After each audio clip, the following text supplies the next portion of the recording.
that as long as you have plenty of time and plenty of money, you probably can fix just about anything, any problem there is. When you get tight on either one of those, or heaven forbid, both of those at the same time, that's when you start losing sleep and things can get ugly. If you're within 3 feet of me, we're probably talking about real estate, much to my family's chagrin. But here's the thing. Most people see 7% rates and freeze. I see opportunity. They're waiting for the perfect deal, and well, I've analyzed thousands of them, and perfect just doesn't exist. So I talk to operators across every asset class, flippers, multifamily syndicators, note investors, and whatever else is working. No sales pitches allowed. Just real lessons from people actually doing it. I'm Ed Matthews, and this is Real Estate Underground. Greetings and salutations, Real Estate Undergrounders. It is Ed Matthews with the Real Estate Underground. Thank you so much for making this a part of your day. Once again, thank you all for your follows and for your comments. It really helps us figure out the types of asset classes you folks are paying attention to, and also who to invite onto the show. And obviously the follows help us grow. So keep it coming. What's interesting, a member of my team told me that a little bit less than 65% of the folks that listen to our show actually aren't subscribed or don't follow. And appreciate you listening. But if you could just hit that follow button or that subscribe button on whatever platform you're paying attention to us on, I would greatly appreciate it, because it does help us grow and it does help us help other people as well. With that, I am pleased to announce that Ashley Garner from ABG Associates has graciously joined us. And Ashley, you are based in Wilmington, North Carolina. That's right. A multifamily investor, and I'm sure we're going to talk about other stuff as well. But welcome to the show, and thank you for your time, sir. Yeah, Ed, I appreciate being here very much. Great show. I'm happy to be a part of it. Thank you. Thank you. We're grateful. So for those folks who haven't discovered you yet, why don't you tell us a little bit about yourself and ABG? Yeah, so I grew up in this business in a very small, hands-on, literal mom and pop way in high school, junior high, back then we called it. In high school, my dad started buying old houses near the campus of West Virginia University. We would internally subdivide them and rent them out to students. I grew up with that hammer and doing the plumbing and vinyl siding and all the stuff. And then it just grew from there into the operations and management and financing and all those things. And then in true early adulthood phase, I probably didn't appreciate what was in front of me. Decided I would go out and try to do my own thing, and always stayed in the real estate industry. But then over the various decades, I worked my way back to this rental business. And since probably, I don't know, maybe the last 15 years or so, I've really focused on growing the multifamily residential rental portfolio, mainly because I'm a hooked forever and ever on that pursuit of financial freedom. And I love what I do. And yeah, financial freedom we're going to get into that a little later, but it takes on a lot of different meanings, right? Financial freedom is, hey, if Junior wants to go to college, that's not a problem. If JP Morgan Chase comes knocking for their mortgage payment, not a problem. But I think there's also another piece of it too, and that's time freedom. I was just talking about this with another colleague of ours, and the fact that you can, if someone in your family says, hey, I need you to be someplace, you can be there. Yeah. And by and large, and that's a good thing. Absolutely. I agree completely. I'm one of the few dads that gets to show up to all of the midday school things for my kids. And that's just one small indicator, but for me, it means so much, and I love it. And to them, it does as well. I guarantee it.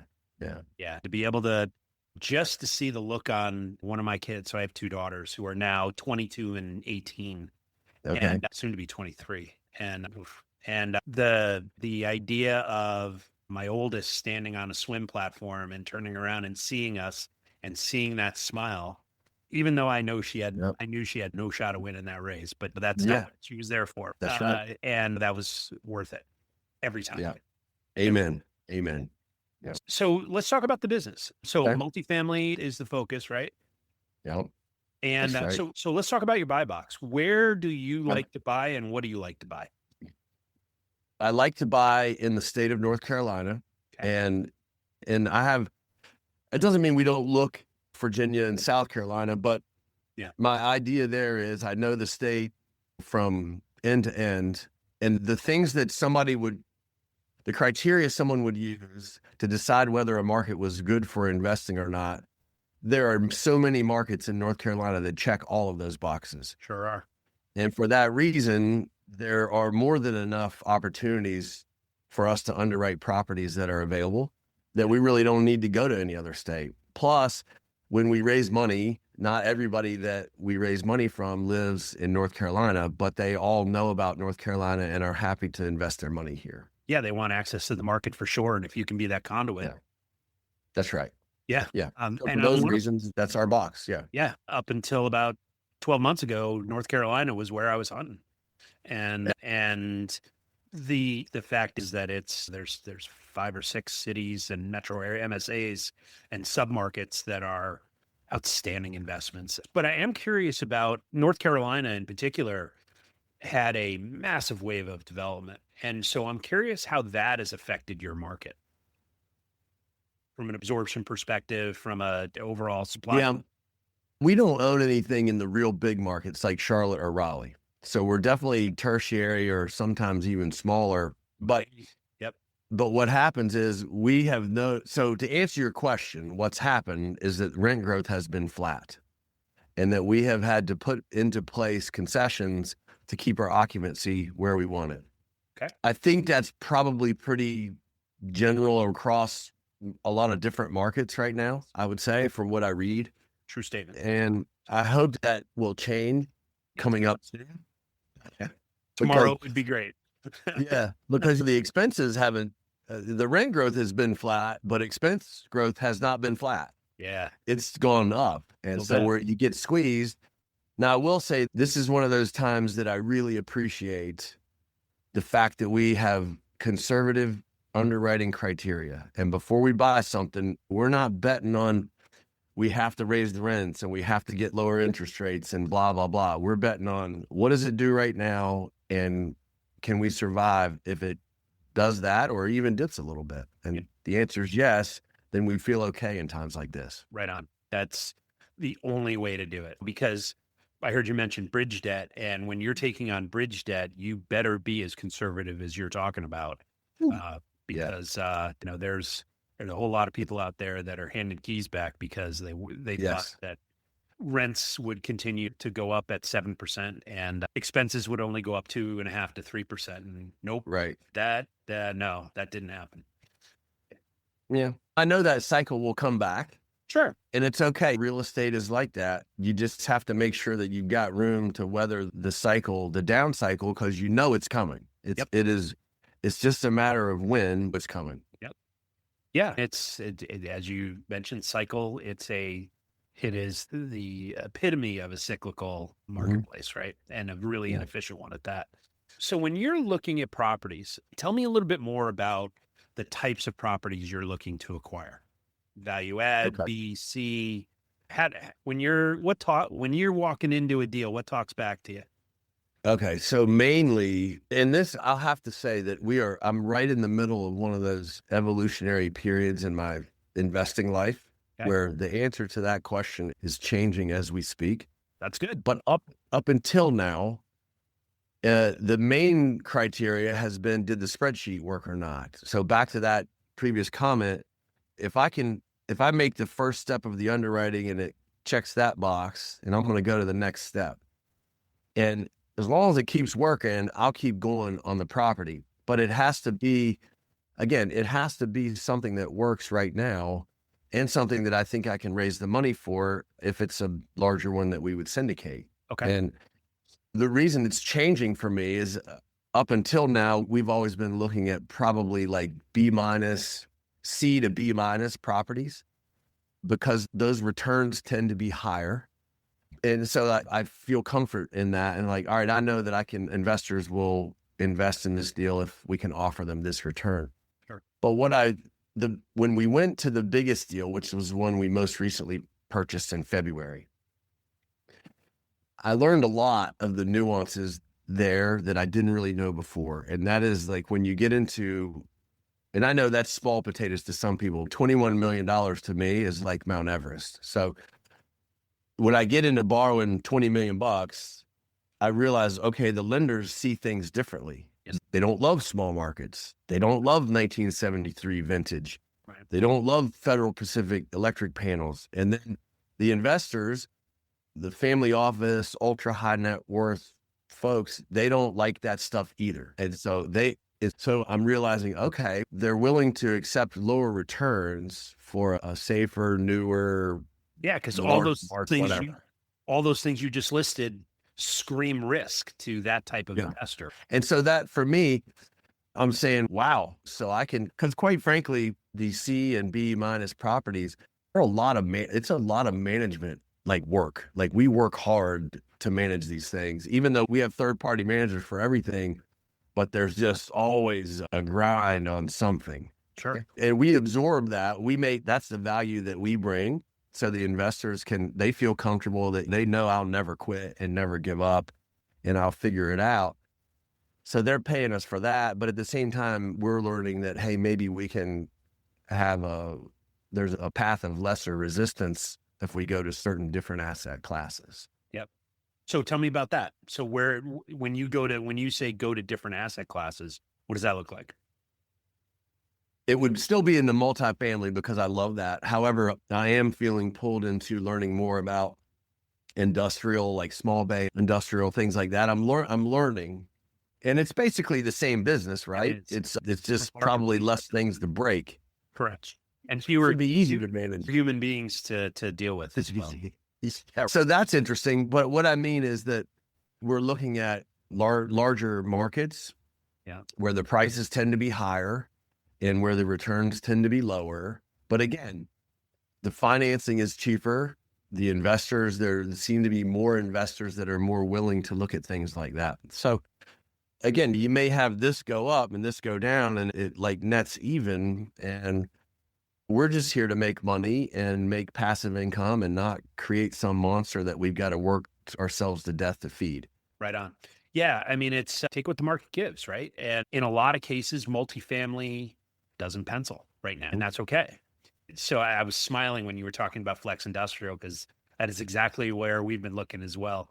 And we're eyeballing a couple of different deals, literally as you and I are sitting here talking. One's awesome, my desk right here. And it's a unique opportunity, and it feeds right into where the economy is right now and where it's going from a manufacturing perspective, from a service perspective. It's an interesting asset class. So you mentioned managing and you use third-party managers. So when I hear you managing the managers, I'm thinking asset management, right? Is there a vertical integration there? Do you I know you hire your property managers. Do you also hire your construction teams, or do they work for you? Like, how does that work in your operation? Yeah. So right now we don't have our operation as far as human beings go in the inner circle is pretty small, like 2 or 3. Okay. And so we hire out everything third party. Okay. For me, that pendulum swung from way over here doing every single thing ourselves to all the way over here having 0 employees and sourcing out everything.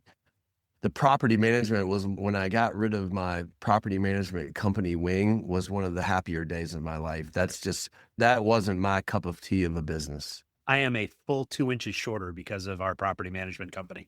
It's tough. And we no longer do that. So good. Yeah. It's tough. Yeah. It's the people. Now the managers who are good are worth their weight in gold. 100%. If I could figure out a way to pay them more and still make money for us, I think they should be paid more than they get paid because their job is totally thankless. Yep. And the bad ones, I've had to fire several bad ones and it's terrible. It can go wrong real fast. You got to kiss a lot of frogs before you find your prince or princess. Yeah. I mean, it's interesting. I was having this conversation over a cup of coffee with a local real estate investor, and he was asking me for recommendations on property managers. And I said, in the state of Connecticut, there are 2 I would recommend. 2. Wow. Yeah. And they're both excellent. And there may be others I'm not aware of, but Yeah, yeah, I know a lot of them, and a lot of them try hard, but not so much. yeah. That's a tough business, but it's something that's so crucial. You have to get right. Yeah, for sure. Yeah, Okay. we manage the managers. We meet once a week on Mondays. I stand right here and I look at that big screen on the wall that I'm looking at now, and we go through our ever growing spreadsheets of KPIs and things like that. So we can notice the trends if there are trends, keep up on all the important things. And it seems to be so I do that all on Mondays. I have back to back to back meetings on Mondays. So Yep. Mondays are one of my favorite days because I every week then I feel so on top of everything. And it gives us the rest of the week to check off the to-do list of whatever we Sure. need to Sure. do.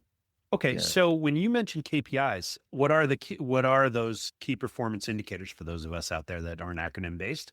What are the metrics that you're paying attention to that indicate that a particular project is going well or struggling?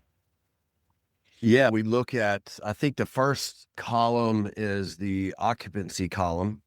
And I don't know that they're in any particular order of importance. They're all important, but that happens to be the first one. And so we know we have our goal occupancy that we want to hit. And so we keep an eye on that. And of course, it changes all the time, Sure. especially in the larger properties. There's so much in and out. But it's interesting on that one. I've got one that's 35 units, and one unit on a 35 unit it takes a big whack out of that occupancy number. If you Yes, lose it is. one, it makes a big difference. Now, in the 200 unit places, doesn't make that big of a difference. Right. It's interesting, but yeah. So occupancy, we look at collections. So how much rent have we collected this month? What kind of bad debt or delinquencies do we have? Things like that. Move-ins, move-outs, lease expirations, evictions. And then, of course, we talk about all of the turns and what do we have that's ready? What do we have? Do we have any big CapEx projects or repairs and things like that to talk Sure. about? Yeah. Obviously you're paying attention to, hey, we've got somebody moving out on the 30th and ways to compress that time between that moment and the moment that the new family or whoever moves in, right? Yeah. It's an ever never ending battle of time and resources, right? Yeah, it really is. But it's always the same basic playbook, right? It's always, But you can expect these certain things to happen and they always will happen at different times. You take over a new property and you know we're going to have this dip and then we got to build it back up and blah, blah, blah. right. So it's kind of a lot of it is rinse and repeat, but Yeah. every once in a while we get thrown a curveball we've just got to figure out how to fix. Yeah. So how do you prepare for that? Again, I think that conservative underwriting is the key. This, most like anything in life, this business is the same. That as long as you have plenty of time and plenty of money, you probably can fix just about anything, any problem there is. When you get tight on either one of those, or heaven forbid, both of those at the same time, that's when you start losing sleep Yep. and things can get ugly. So we try not to put ourselves in that situation as if we can help it. Yeah, right on. So I'm just curious, how do you use technology, given that you're a small core operation? How does technology figure into the way you operate? That's another one of these evolution things. And I'm like 54, so I'm old compared. Okay, yeah. So we're old compared. Like the young guy I have working with me, he just turned 30, just got married. He's actually on his honeymoon right now. His brain, from my perspective, is just like a walking computer. Like they just know naturally so many resources. Yeah, that kid doesn't know what the world looks like without the internet. That's right. Now look, here's an example of my technology. I still got my little book that I write in. And my whiteboard, yeah, there you go. You got your book. And this is not a smart board. This is not plugged into anything. This is an actual old school whiteboard. But we do. So today, for instance, I just re-upped our subscription to Monday.com. So we're trying to build these platforms. This is our standard. This is our template. And now we can replicate this for every property that we go into. Here are our automations, our communications with managers and things. So we do embrace technology very much. We use like ChatGPT and things it helps us a lot with create this spreadsheet template or make me a marketing slide real quick, but make sure you indicate these points and put it on our template with our colors and logo.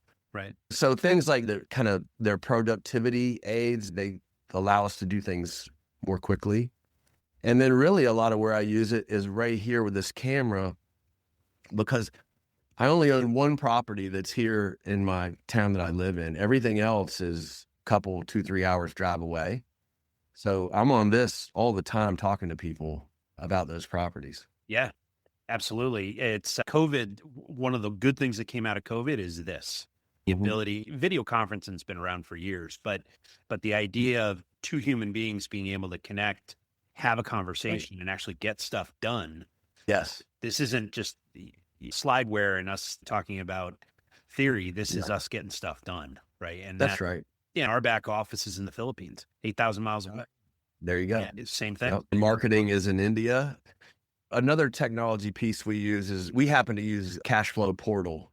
There are several of these that do it, but the investment management platform. Wow.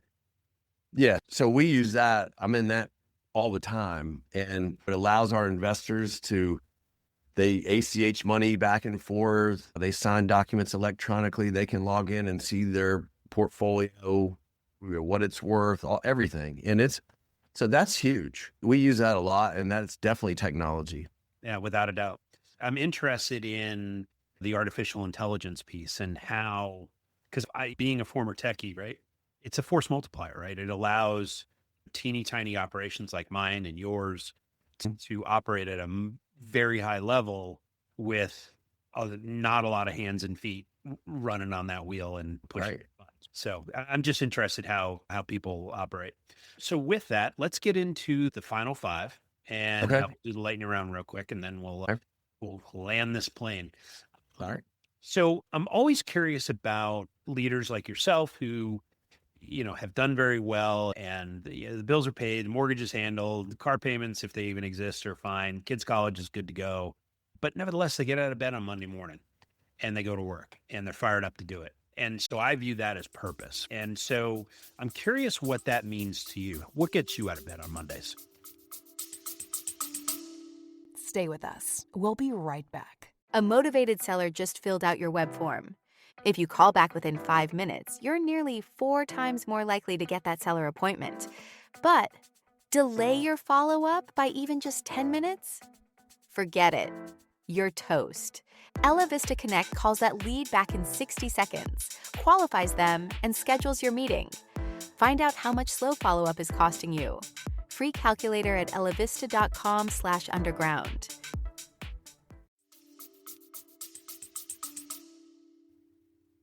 Probably 3 things. One is a selfish thing, and it's just my personality that as soon as I have figured something out, I don't want to say that I don't want to do it anymore, but as soon as I figured it out, I'm ready now. Okay, I got to go. What's next? I got to go figure out something else. And we took that leap from 35 unit was our largest at the time in February, and then bought a 196 unit property. And I've figured a lot out in the last 12 months.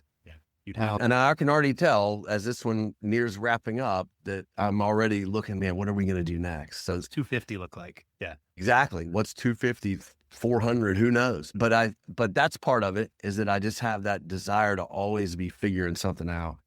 The financial part of it, like you said, if I've checked those boxes that you mentioned, then what's next?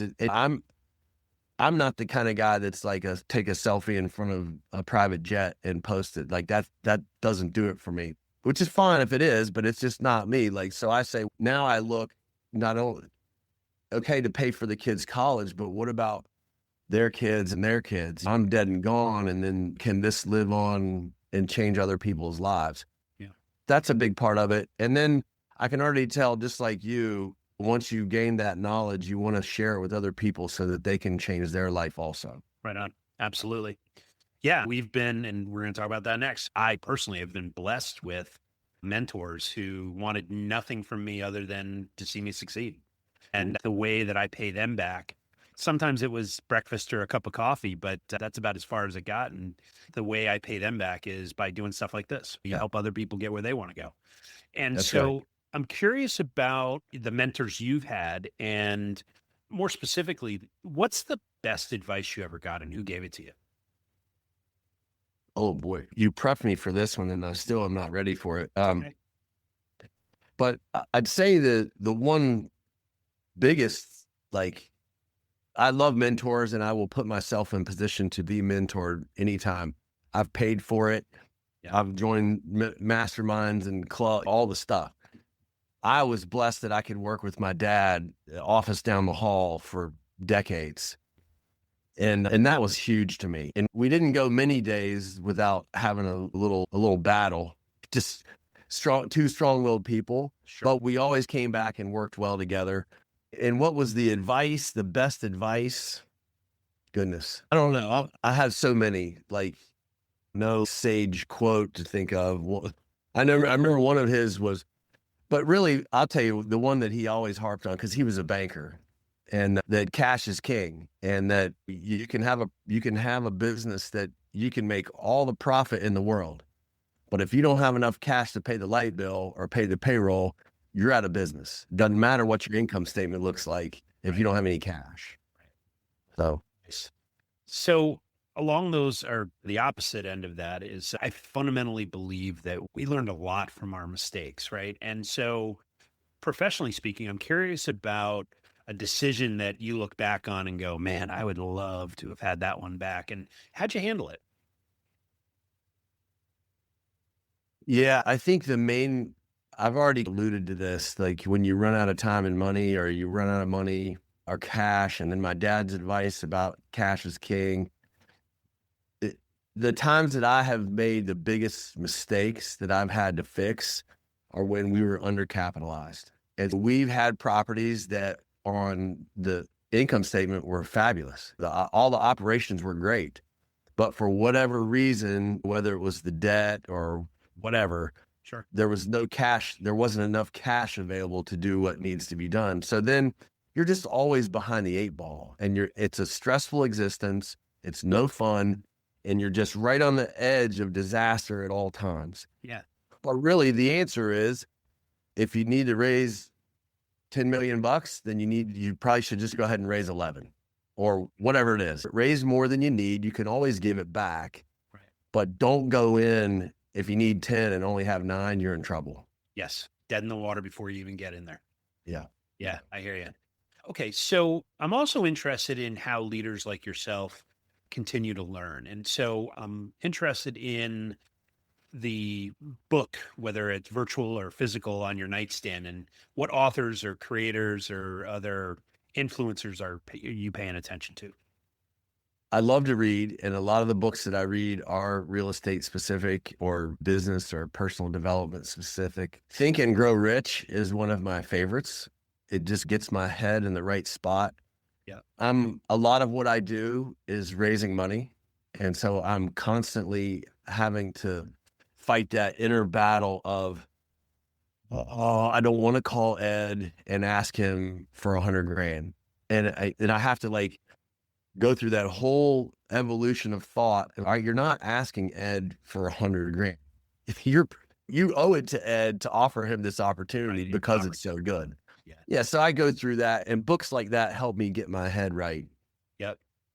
Yeah, and it's a simple but a gigantic mind shift, right? When Oh, you yeah. go from, hey, Ashley, can I borrow 100 grand? That's a hard conversation to, I've got a deal where I can, if you're willing to invest $100,000, I can give me 5 years and I can return 180 plus back to you. Yeah, Is that Yeah. interesting to you? And that's better conversation. it's a way easier conversation.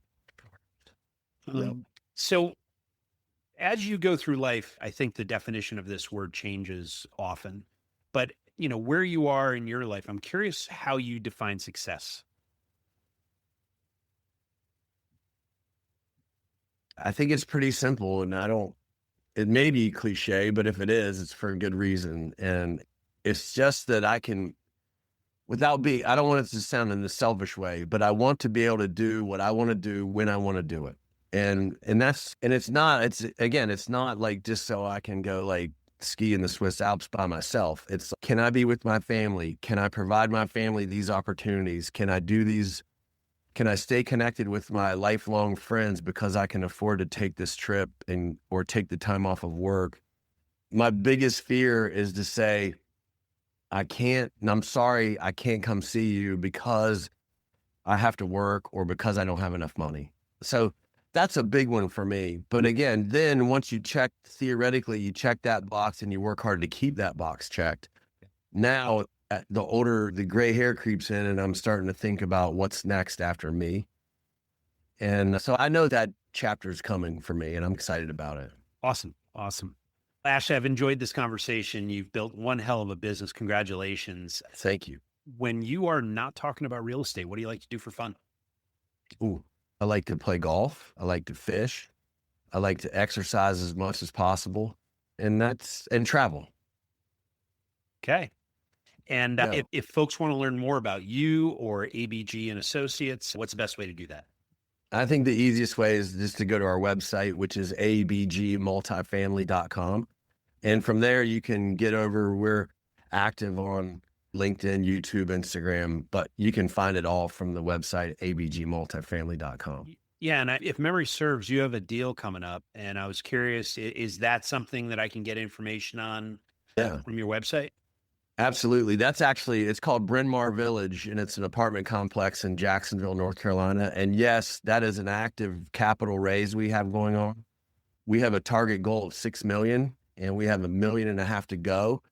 Okay. It's an asset that we already own, but we're refinancing to a HUD 223F multifamily loan. Yeah. And so long-term debt is a good thing.